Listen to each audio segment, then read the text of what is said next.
Central place in British culture is looking increasingly under threat, with church attendance numbers in constant decline.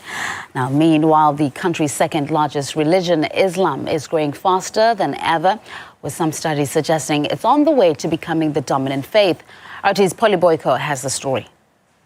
Half of Brits say they're Christians, but you wouldn't know it glancing at this London service. In the name of the Father, and of the Son, and of the Holy Spirit.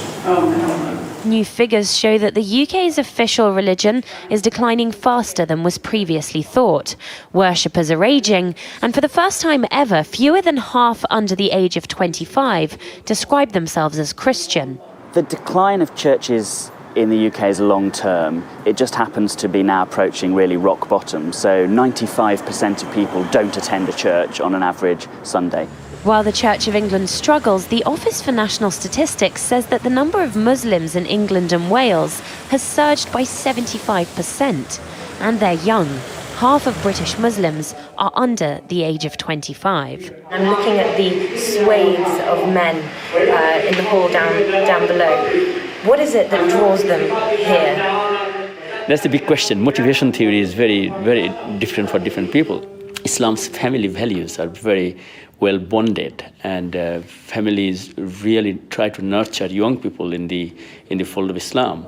We have more than 50% congregation from the young people because we try to deal with the young people's issues, so they feel part of the mosque establishment. Religious think tank The Pew Forum estimates that if present trends continue, the Muslim population of the UK will swell to almost double within 20 years, totalling 5.5 million.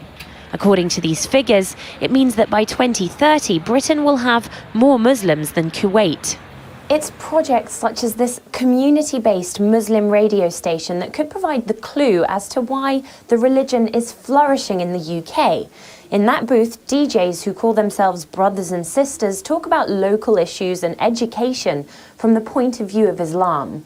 Inspire started out as a special transmission during the holy month of Ramadan. It became so popular that it was established as a permanent radio station. It's actually a lot of pressure on the husband or anything. It comes with an Islamic ethos that we won't do anything which is deemed non-Islamic on air. Hence, the music element, one may question about the fact that of the music that we play on the radio station. We won't have your mainstream music playing on there because majority of it isn't deemed Islamic. We wouldn't advertise anything un-Islamic in the sense that we wouldn't have any adverts for alcohol. We won't have any adverts for, say, for example, gambling, all those kind of things. According to academics, it's the obedience that Islam demands from its followers that's made it more appealing to worshippers and converts from other religions. Islam says no. This is no and full stop. And people find a sense of direction in it. Because their religion of origin has lost that, not because that it didn't have it in the first instance. They sort of became lenient in relation to the laws of the church, and thinking that in this way they would make it more mellow and softer and attract more people into the church. And in fact, they've lost people. Something that the Church of England disagrees with. They claim that the death of Christian England has been greatly exaggerated and that the statistics don't reflect the true faith of the population. And yet there are demographers that say that if current trends continue, Islam could eclipse Christianity as the dominant religion in the UK in as little as 10 years' time. Polly Boyko, RT, London.